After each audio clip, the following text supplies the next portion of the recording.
예, 오늘 새벽 예배 함께 은혜 나누실 말씀은 누가복음 3장 15절부터 20절까지입니다. 누가복음 3장 15절부터 20절 말씀. 네, 교독하시기에 제가 먼저 읽겠습니다. 백성들이 바라고 기다림으로 모든 사람들이 요한을 혹 그리스도신가 심중에 의논하니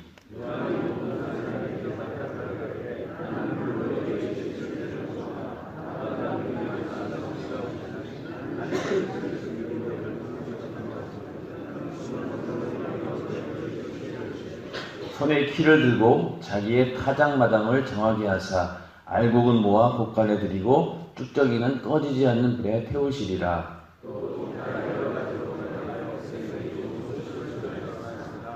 분봉왕 헤롯은 그 동생의 아내 헤로디아의 일과 또 그의 행한 모든 악한 일을 인하여 요한에게 책망을 받고 이 위에 한 가지 악을 더하여 요한을 오게 하느니라. 아멘. 침례 요한이 광야에서 나타나면서 회개를 외치게 됩니다. 많은 유대인들이 그 앞에 나가서 회개하면서 요한이 베푸는 침례를 받게 되었는데, 이 침례 요한은 그 바리새이들이나 서기관들, 그 당시 종교 지도자들의 어떤 외식이나 위선 이런 것들을 향해서 독사의 자식들아 라면서 회개를 외쳤고, 또 그와 함께 그 앞에 나아오는 많은 세리들이라든가 또 군인들 이런 사람들에게도 회개를 외쳤는데, 그냥 막연하게 회개를 외친 것이 아니라 그들이 가지고 있는 그들의 생활 가운데 짓고 있는 여러 가지 죄악들을 아주 조목조목 구체적으로 이렇게 얘기하면서 회개를 외치게 됩니다. 오늘 15절에 보면은 이 당시 유대인들이 바라고 기다렸다. 메시아를 간절히 기다리고 있었습니다. 그 상황이 어떤 상황이냐면 로마의 속국으로 나라가 없는 그런 상태였고, 지금까지 하나님의 백성으로서 자부심을 가지고 살았는데 로마의 압제 가운데 고통받고 있다 보니까 하나님으로부터 간절히 그들이 원하는 기도 제목은 하루속히 이 이스라엘이 독립을 해서 하나님께서 예전에 다윗이 통일왕국을 건설했던 것처럼 다시 한번 이스라엘이 전 세계를 이끌어가는 그런 위대한 나라가 되어야 되겠다. 강력한 그런 국가로 다시 되어야 되겠다라면서 이들은 간절히 바라고 기대했던 것이 바로 정치적인 메시아입니다. 이스라엘을 로마로부터 독립을 시키고 다시 한번 어떤 시오니즘의 영광을 회복시키는 그런 아주 위대한 그런 왕과 같은 이스라엘을 통치하는 그런 정치적인 그런 지도자를 간절히 원했던 것이죠. 그런데 예수님께서는 그 정치적인 지도자가 아니라 우리 영혼을 구원하는 구세주로 오셨습니다. 거기에 대해서는 전혀 감을 잡지 못하고 이들은 간절히 바라고 원했던 것은 메시아를 통해서 이스라엘의 독립을 얻고 그로 인해서 다시 한번 그들이 이스라엘이 다시 이렇게 부흥하게 되는 그런 것들을 간절히 기대했던 것입니다. 그런 와중에 침례 요한이 나타나서 복음을 회개를 외치는데, 그 회개하는 것이 굉장히 권세가 있어 보이고 또 위험 있고 또 바리새인이나 서기관들 앞에서도 아주 당당하게 외치는 그런 모습들을 보면서 자기들이 어떤 기대를 하게 된 거죠. 혹시 저 침례 요한이 바로 우리가 기다리던 그리스도 메시아가 아닌가라면서 이제 기대를 하게 됩니다. 그러고 나서 심중에 이제 의논한다고 했는데, 저 사람이 그리스도이신가라고 한 것도 있지만은 더 나가서 요한복음 1장에 보면은 바리새인들과 또 그 당시 종교 지도자들이 야, 침례 요한이 진짜인가 한번 검증해봐라 그러면서 일부러 사람들을 보내서 여러 가지 질문을 하게 됩니다. 너는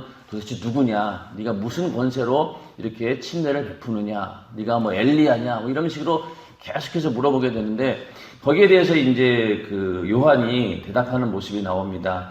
나는 물로 너희에게 16절에 가면은 나는 물로 너희에게 침례를 주거니와 나보다 능력이 많으신 이가 오시나니 나는 그 신들매를 풀기도 감당치 못하겠노라. 이렇게 침례 요한이 얘기를 하고 있는데, 많은 사람들이 혹시 당신이 메시아가 아닙니까? 우리가 기다리던 그리스도가 아닙니까? 라고 물어봤더니 거기에 대해서 한마디로 부정하면서 그렇지 않다. 나는 그리스도가 아니다. 나는 물론 너희에게 침례를 주지만은 나보다 더 능력이 많으신 예수 그리스도께서 그 이후에 오시는 분이 있다. 이렇게 이제 얘기를 하게 됩니다. 여기서 이제 그 신들매를 풀기도 감당치 못하겠다라고 하는 말은, 이 신들매라고 하는 것은 이제 신발끈을 얘기하는데, 유대 지역의 중동 지역은 이제 주로 신발이 보면은 이렇게 샌들 같은 건데 거기에 이제 끈이 달려 있습니다. 그래서 어디 어느 장소에 들어가거나 그럴 때 어떤 경우에는 그 신발끈을 풀어야 될 경우가 있고 또 신발을 들고 다니고 이럴 때가 있어야 되는데 그런 일들을 하는 사람들이 노예가 담당하고 있었는데 이 신발끈을 풀고 또 신발을 정리하고 막 이런 일들은 노예 중에서도 가장 하급에 있는 노예, 가장 그 밑에 있는 노예가 하는 일이었다는 얘기죠. 침례 요한이 이렇게 신들매를 풀기도 감당치 못하겠노라 라고 한 얘기는 많은 그 주의 종들이 있지만은 선지자라고 하는 사람들이 하나님의 이름으로 와서 이스라엘 백성들에게 하나님 말씀을 증거하는 많은 종들이 있었지만은 그 중에서도 나는 가장 천하고 또 볼품없는 그런 자입니다 라면서 아주 겸손하게 침례 요한은 자기를 낮추고 있는 겁니다. 그러면서 많은 사람들이 오해할 수 있었던 거죠.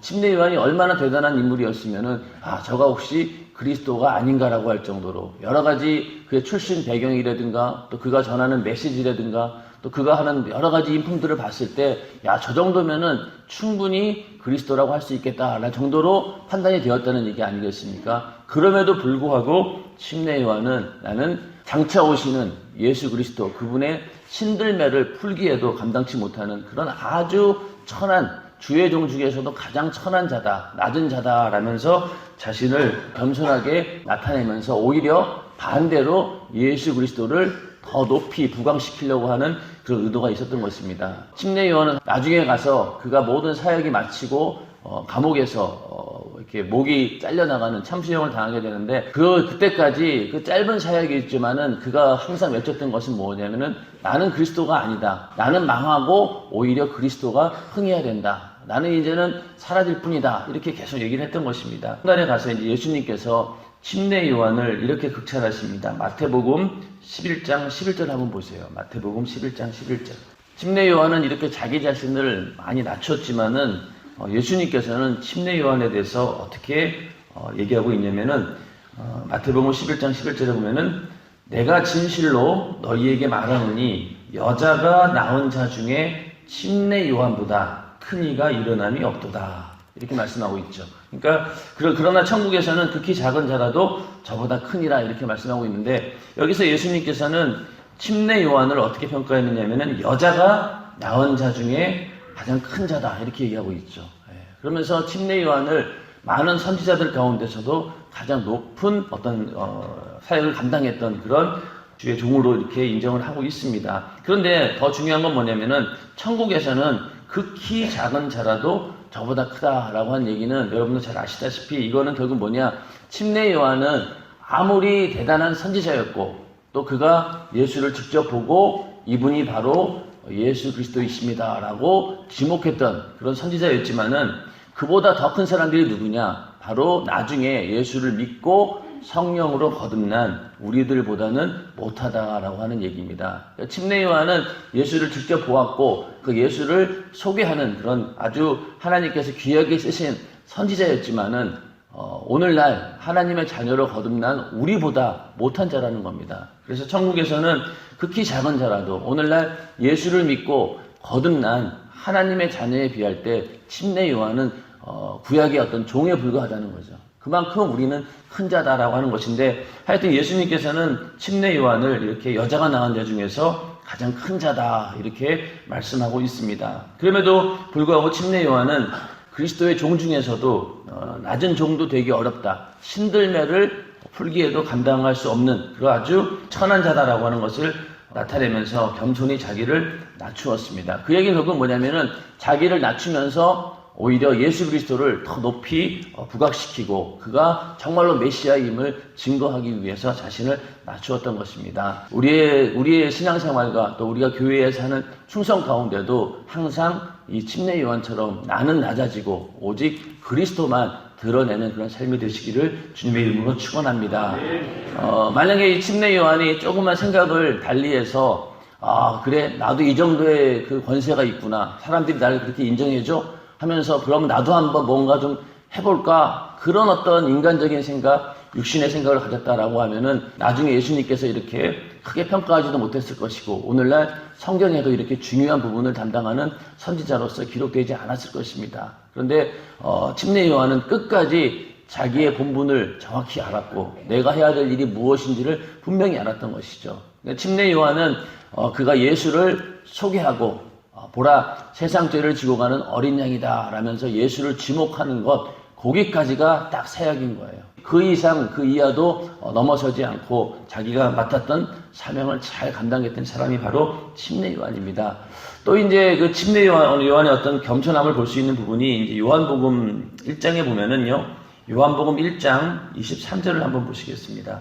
요한복음 1장 19절부터 쭉 보면은요, 거기 19절에 보면은 제사장들과 레위인들을 요한에게 보내요. 아까 말씀드린 것처럼 많은 사람들이 침례 요한이 그리스도이신가 라고 이렇게 의논하던 차에 제사장들과 레위인들은 요한에게 사람을 보내서 자꾸 이제 요한이 어떤 사람이고 정말로 그가 그리스도인지 물어보는 겁니다. 그러면서 네가 누구냐 이렇게 얘기하니까 나는 그리스도가 아니다. 그러면서 또 묻되 그러면 네가 엘리야냐? 아니다. 네가 선지자냐? 아니다.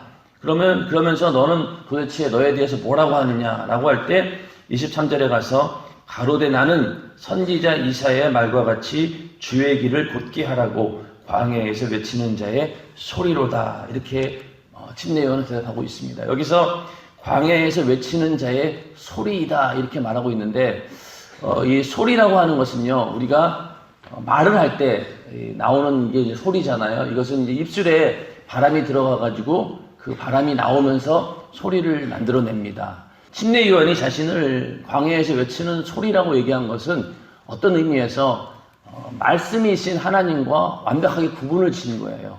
그러니까 침례 요한이 아무리 대단한 말을 한다 할지라도 그것은 육신에서 나오는 소리에 불과하다는 거예요. 그러니까 결국은 그가 하나님 말씀을 대언하고 또 어떤 그 하나님 메시지를 전했지만은 자기 자신은 하나의 어떤 소리에 불과하다는 거예요. 그런데 예수님께서는 어떻습니까? 그분은 말씀이 육신이 되어서 이 땅에 오신 분이죠. 그분 자체가 말씀이신 거예요. 그리고 또 예수님께서 전하시는 그 말씀은 침례 요한이 외치는 소리가 아닙니다. 그분이 전하는 말씀 하나하나는 어떤 말씀이었습니까? 바로 우리 영혼을 살리는 어떤 영적인 의미가 있고 또 그 안에 생명이 있는 그런 말씀이죠. 하나님 말씀이 선포되어지는 것이고 침례 요한은 내가 전하는 이 메시지는 나는 그것이 하나의 소리에 불과하다는 거예요. 자기는 하나의 소리를 전하는 그런 어떤 기구에 불과한 것인데 예수님께서는 그것이 아니라 그분은 말씀이시고 또 그분이 하시는 모든 이야기가 하나님의 말씀이라는 얘기죠. 그러니까 말씀과 소리를 완전히 구분 지어 놓은 겁니다. 침례 요한이 전하는 그 모든 메시지는 하나님께서 말씀하시는 그 말씀하고는 다른 것이다. 차원이 다른 것이다. 그렇기 때문에 너희는 내 말을 듣는 것도 중요하지만 나중에 오시는 예수 그리스도께서 전하시는 그 생명의 말씀을 듣는 것이 더 중요하다라고 이렇게 침례 요한은 고백을 하고 있는 것입니다. 우리가 이렇게 하나님 말씀을 우리가 증거하고 있지만은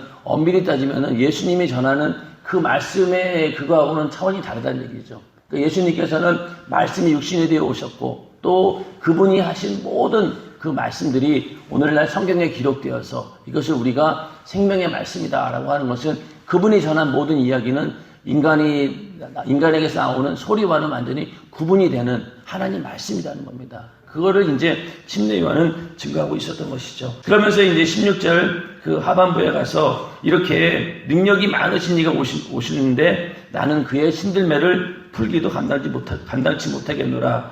그는 성령과 불로 너희에게 침례를 주실 것이요. 이렇게 얘기하고 있는데 여기서는 이제 성령과 불로 침례를 준다라고 하는 이야기는 여러분들도 이제 그 침례 세미나를 잘 들어보신 분들은 다 잘 아실 거예요. 침례 세미나를 듣는 당시가 대부분 보면은 내가 처음 이제 교회에 와서 은혜 받고 그러고 나서 침례를 받을 때 듣다 보니 그때 잘 정리가 안 된 채 침례를 받으신 분들이 굉장히 많습니다. 그냥 내가 지금 받는 침례의 의미가 어떤 것인지만은 알고 침례를 받는 분들이 굉장히 많은데 나중에 세월이 지나고 여러분들이 침례 세미나나 그 책을 한번 보시면요.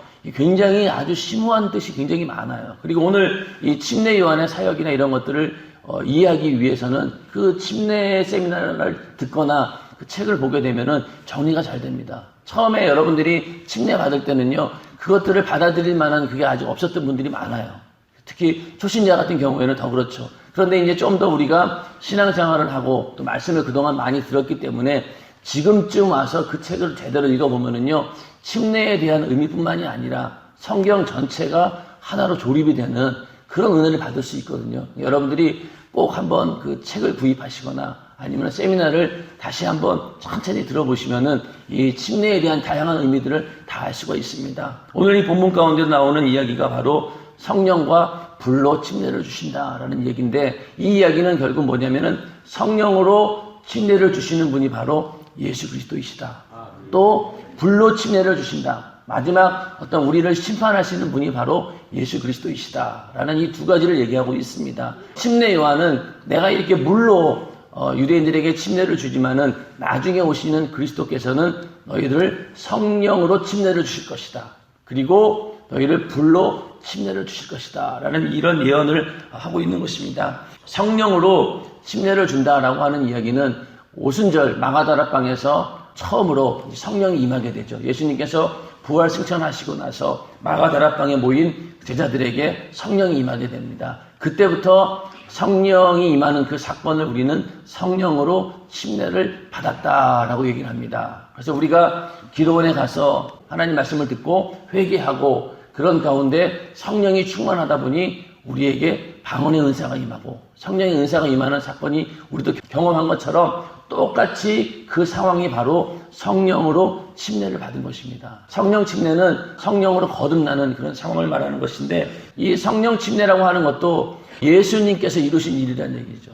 그래서 예수의 이름으로 우리는 성령을 받는 겁니다. 자, 그러면 우리가 한번 그 사도행전 19장 1절 한번 보겠습니다. 사도행전 19장 1절부터 7절에 보면은요, 여기서 이제 사도 바울이 에베소에 가서 말씀을 전하는 그런 상황이 나옵니다. 그래서 1절, 2절, 2절에 가보면은요, 그 에베소에 있는 이제 사람들에게 이렇게 물어봅니다. 너희가 믿을 때에 성령을 받았느냐? 그러자 이제 그 사람들이 아니라 우리는 성령이 있음도 듣지 못하였노라. 이렇게 대답을 하면서 바울이 또 물어봅니다. 그러면 너희가 무슨 침례를 받았느냐? 대답하되 요한의 침례로라. 에베소에 있는 이 사람들은 침례를 받긴 받았는데 요한으로부터 받은 거예요. 거기까지만 알고 있고 그 이후로 이런 일에 대해서는 모르고 있었다는 겁니다. 그러자 이제 바울이 가로되 요한이 회개의 침례를 베풀며 백성에게 말하되 내 뒤에 오시는 이를 믿으라 하였으니 이는 곧 예수라 하거늘. 그래서 침례 요한이 예언했던 그 이야기를 그대로 바울이 얘기해주고, 그러니까 침례 요한은 그 예수님이 나타나기 전에 그 얘기를 했던 것이고, 이 사도 바울은 이제 예수님께서 부활 승천하시고 성령이 임한 다음에 그 다음에 이제 얘기를 해주는 겁니다. 그래서 그가 바로 예수라 하거늘 저희가 듣고 주 예수의 이름으로 침례를 받으니. 그래서 요한의 침례를 받았지만 이제는 무슨 침례를 받습니까? 예수의 이름으로 침례를 또 받게 됩니다. 그러면서 6절에 가서 바울이 그들에게 안수함에 성령이 그들에게 임하심으로 방언도 하고 예언도 하니 모두 12사람쯤 되니라. 자, 여기서 어떤 사건이 일어났습니까? 바울이 안수하니까 성령이 그들에게 임하였다는 거예요. 그러면서 방언도 하고 예언도 했다는 것인데, 이게 그러니까 사도 바울이 안수하니까 성령이 임했다는 거죠. 그게 예수의 이름으로 이루어졌다는 겁니다. 그러니까 성령과 불로 침례를 주신다라고 하는 그 말씀이 이루어지고 있다는 거죠. 그래서 사도 바울이 가서 예수의 복음을 전하고 또 그들에게 예수의 이름으로 다시 침례를 주고 그러고 안수하니까 성령으로 침례를 받는 사건이 이루어졌다는 겁니다. 안수만 해도 이때는 성령이 임하는 그런 사건들이 일어났다는 얘기죠. 그래서 이 사건이 오늘날도 동일하게 예수의 이름이 있는 곳에는 바로 이 성령의 침례가 일어난다는 거죠. 그러니까 우리가 방언을 받고 성령의 은사를 받았다라고 하는 것은 성령의 침례를 받았다라고 하는 확실한 증거입니다. 그 일이 지금도 이루어지고 있는 것이고, 바로 예수님께서 이 땅에 오신 목적 중에 하나가 성령으로 침례를 주기 위해서 오신 분이다. 이렇게 성경을 통해서 우리는 알 수 있고, 또 오늘날 우리들이 직접 경험해 본 바에 의해서 예수의 이름으로 우리가 성령을 받게 되는구나 라고 하는 것을 우리는 알게 됩니다. 그러면서 또 하나 이제 성령으로 받는 침례는 이 성령 침례를 말하는 것이고, 또 하나는 이제 불침례에 대해서 얘기를 하고 있죠. 그래서 많은 사람들이 오해하기를 성령 침례와 불침례를 똑같은 걸로 오해하는 사람들이 많아요. 왜? 성령이 불처럼 임했다라고 하니까 성령과 불을 같이 봐서 똑같은 성령 침례로 오해하고 있는데 그렇지 않습니다. 17절에 가보면은 손에 키를 들고 자기의 타작마당을 정하게 하사 알곡은 모아 곳간에 들이고 쭉정이는 꺼지지 않는 불에 태우시리라. 그러니까 성령 침례와 불 침례를 두 개를 얘기했는데 하나는 알곡을 모으는 것 같다는 얘기죠. 그래서 우리가 성령 침례를 받고 성령으로 거듭났다라고 하는 것은요, 일단은 알곡으로 분류가 된 겁니다. 하나님의 어떤 심판 가운데서 그 다음에 이제 그렇게 구별되지 않은 자들은 꺼지지 않는 불에 태운다. 결국 지옥에서 받게 되는 영원한 심판의 침례를 말하는 것이죠. 그러니까 성령 침례와 불 침례 두 가지를 얘기하고 있는데 성령 침례는 알곡으로서 구별시켜주는 그런 침례가 되는 것이고 이 불 침례는 믿지 않는 자들이 당하는 영원한 지옥에서 당하는 심판의 침례를 말하는 것입니다. 그런데 오늘날 많은 사람들이 이것을 혼용해가지고 그냥 성령 침례가 불 침례인 줄 아는 거예요. 그러다 보니 성령 받아라, 성령 침례 받아라 하는 얘기를 막 불 받아라 막 이렇게 얘기하는 거죠. 그러면 그 얘기는 만약에 우리 보고 당신 불 침례 받으세요라고 하면 무슨 뜻이에요? 너 지옥에 가라는 얘기잖아요. 그러니까 그렇게 용어를 잘못 사용하면 안 된다는 거예요. 근데 오늘날 많은 사람들이 이걸 그렇게 오해한다는 거죠. 그래서 성령 침례와 불 침례가 17절에 가서 분명히 알곡과 쭉정이로 구분되듯이 딱 구분이 된다는 겁니다. 그래서 그런 것들을 오해하지 말고 성령 침례와 불 침례를 잘 구분을 해야 됩니다. 그 불 침례라고 하는 것은 예수님께서 이 땅에 오시면서 이제 이런 어떤 심판이 일어나는데 사실은 이 심판은 마지막 최후의 예수님의 어떤 백보자 심판, 흰 보좌에서 모든 사람들을 다 심판하시는 요한계시록 20장 11절 15절에 나오는 그때의 심판을 얘기합니다. 그런데 그러한 어떤 최후의 종말의 심판이 있기 전에 먼저 우리가 예수를 믿느냐 안 믿느냐에 따라 가지고 심판은 이미 결정이 됩니다. 그래서 요한복음 그 3장 17절에 보면은 하나님이 그 아들을 세상에 보내신 것은 세상을 심판하려 하심이 아니요 저로 말미암아 세상이 구원을 받게 하려 하십니다. 여기는 이 말씀을 보면은 세상을 심판하려고 하는 것이 아니라 예수님께서 이 땅에 오신 것은 저로 말미암아 세상이 구원을 받게 하는 것이다. 그러면서 18절에 가서 어떤 얘기를 하고 있냐면은 저를 믿는 자는 심판을 받지 아니하는 것이요 믿지 아니하는 자는 하나님의 독생자의 이름을 믿지 아니함으로 벌써 심판을 받은 것이니라. 자, 여기서 어떤 자들이 심판을 받았다고 했어요? 독생자의 이름을 믿지 않는 자들, 예수의 이름을 믿지 않는 자들은 이미 심판을 받았다는 거예요. 그러니까 오늘날 우리가 복음을 전합니다. 그래서 어떤 사람들은 복음을 받아들여요. 예수의 이름으로 회개하고 복음을 받아들입니다. 그런 사람들은 구원이 있지만은 믿지 않는 자들은 어떻다는 거예요? 이미 심판 받았다는 거예요. 결국은 독생자의 이름을 믿지 않았기 때문에 벌써 심판을 받았다는 얘기죠. 그 심판이 어디까지 이어지느냐? 죽은 다음에 모든 죽은 자들까지도 다 나와서 주님 앞에서 심판을 받게 된다는 거예요. 그때 바로 심판주가 되시는 분이 바로 예수 그리스도이십니다. 그래서 예수님께서 처음에 이 땅에 오실 때는 물론 인간을 이런 식으로 심판도 하지만은 그러나 그 심판은 구원을 하기 위한 심판인 거죠. 너희는 이렇게 지옥 갈 수밖에 없는 자들이다. 그러니 너희가 예수 믿고 구원받아라라고 하는 그런 기회를 주기 위해서 예수님께서 이 땅에 오신 것이죠. 그런데 예수님께서 다시 오시는 그때에는 그런 기회를 주어지는 것이 아니란 얘기입니다. 이제는 그때는 완전히 그 주님의 어떤 신부를 다 모으고 완전히 구분시키고 그 다음에 환란이 지나고 나중에 가서 결국 모든 사람들을 이렇게 한자리에 놓고 심판한다는 얘기죠. 그러니까 예수님께서 이 땅에 오실 때는 구원주로 오시는 것이 아니라 심판주로 오시는 겁니다. 그렇기 때문에 그때는 더 이상 다른 기회가 없는 거예요. 그렇기 때문에 이번 그 설날 성회에서도 담임 목사님께서 하신 얘기가 그 예수님께서 재림하시는 그 순간 들림받는 자들에게는 그 이후로도 환란의 고통도 많이 줄어들게 되는 것이고 또 마지막에 이 백보자 심판 가운데서도 우리는 심판을 면할 수 있다는 겁니다. 그러기 전에 우리는 아예 들림 받아가지고 아예 모든 것들을 확보해 놓자라고 하는 것이 하신 말씀인데 그런 것처럼 우리가 심판을 피할 수 있는 길은요 예수 이름을 믿어야 되고 그 믿음을 끝까지 우리가 지켜서 주님이 다시 오는 그날 내가 살아서 만약에 주님을 영접할 수 있다라고 하면은 참 감사한 일인데 그렇지 않는 경우는 어떤다 그랬어요. 내가 만약에 예수 열심히 믿고 들림받은 믿음을 가지고 살다가 죽었어요. 그럼 어떻게 될까요? 예수님께서 이 땅에 오실 때 제일 먼저 어떤 자들이 일어난다고 했죠? 무덤에 있는 자들이 먼저 일어난다고 했어요. 그 일어나는 사람들은 그냥 사람들이 아니라 바로 들림받을 신부의 믿음을 가진 자들이 먼저 무덤에서 일어나는 겁니다. 그러니까 여러분들도 내가 만약에 주님 오시는 것을 직접 눈으로 보지 못한다 하더라도 아쉬워할 필요가 없는 거예요. 그때 내가 목숨이 다하는 그날까지 그 전에 주님이 오신다라고 하면은 참 이게 영광스러운 일이지만은 만약에 그러지 못하고 죽는다 할지라도 우리는 실망할 필요가 없다는 얘기죠. 왜? 제일 먼저 죽은 자들이 먼저 일어난다고 했으니까.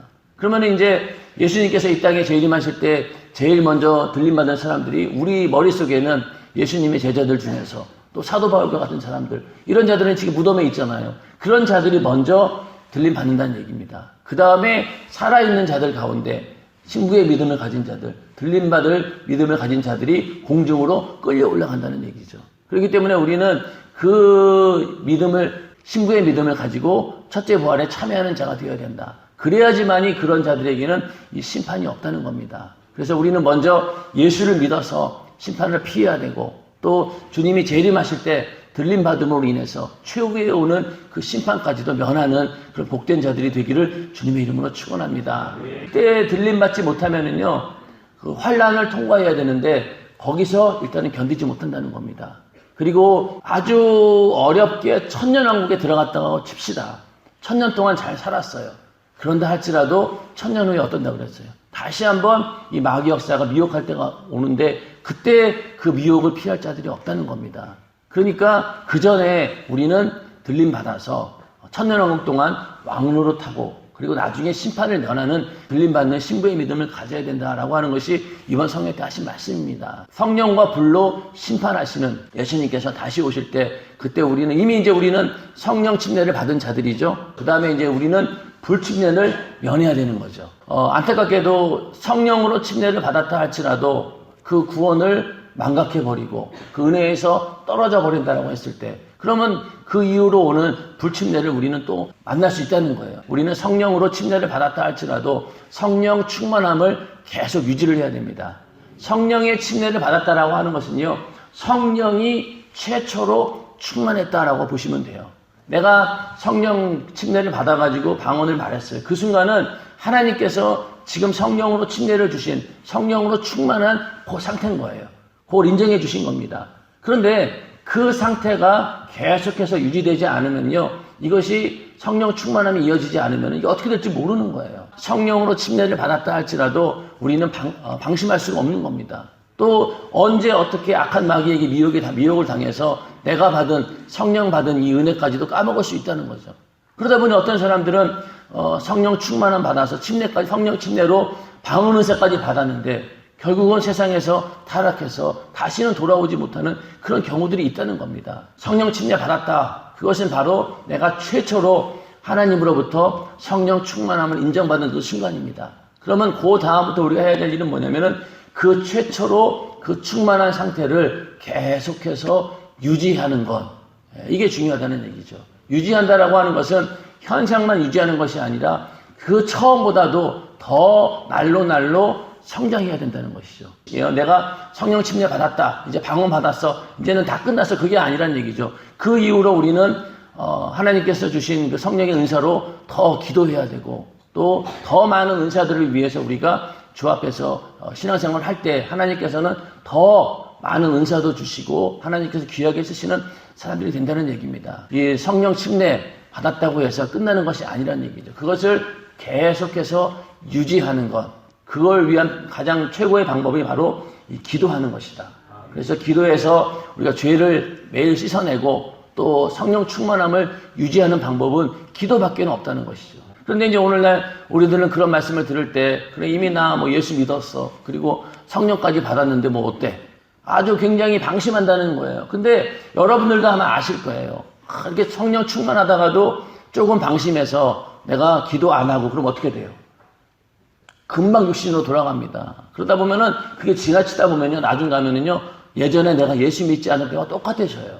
그리고 오히려 마귀 역사가 더 세게 작용하기 때문에 나중 가서는 돌이킬 수 없는 길을 가게 된다는 얘기입니다. 성령으로 침례를 받았다라고 했다 할지라도 그 이후로 끝까지 그 성령 충만함을 유지해야지만이 우리가 불침례를 면할 수 있다는 얘기죠. 이렇게 성령 침례를 받은 자로서 끝까지 우리의 그 믿음을 유지해야 되고, 또 많은 사람들에게 복음을 전할 때 우리는 복음을 전했는데 그 사람이 받아들이지 않는다라고 해서 실망할 필요가 없습니다. 그 사람은 이미 심판을 받은 거예요. 복음 전하다가 예수 믿으세요, 안 믿어요, 그러면 당신은 지옥. 또 이렇게 예수 믿겠습니다, 그럼 당신은 천국. 이런 식으로 속에서 이미 심판이 이루어진다는 거죠. 이 요한복음 3장 18절에 있는 말씀처럼. 그렇기 때문에 예수의 이름을 믿지 않는 그 자체가 이미 심판을 받은 거라는 겁니다. 그 사람들이 결국 나중에 가서 백보자 심판에서 다시 한번 심판을 받게 되고, 그때 영원한 불못에 떨어진다는 얘기죠. 그렇기 때문에 우리는 예수를 믿어야 됩니다. 예수의 이름, 나를 위해 피 흘려 죽으시고 나를 구원하신 그 예수의 이름을 믿어야 되고, 그 예수의 이름으로 우리는 또 성령으로 침례를 받아야 되고, 그렇게 해야지만이 우리는 끝까지 그 성령 충만함을 유지했을 때 우리는 심판을 면하게 된다라고 하는 것이 오늘 성령 침례와 불침례에 관한 이야기입니다. 오늘 이 시간 기도하실 때, 주님, 나에게 성령으로 침례를 주시니 감사합니다. 또 예수 이름을 믿게 해서 우리를 구원받게 하시니 감사합니다. 끝까지 이 믿음 잘 지켜서 주님 오시는 그날 영광스러운 그 자리에 첫째 부활에 참여하는 자가 되게 하시고, 절대 내 안에 이 둘째 심판, 이 마지막 심판이 없도록 주님 나를 믿음으로 지켜주시옵소서라고 기도하시고, 내 안에 있는 여러 가지 죄악들, 또 죄로 인해서 오는 수많은 문제들을 위해서 이 시간 뜨겁게 회개하며 기도하겠습니다. 그리고 담임 목사님의 강건함을 위해서도, 또 나라와 민족을 위해서도 함께 이 시간 주여 삼참하시고 기도하겠습니다. 주여! 주여! 주여!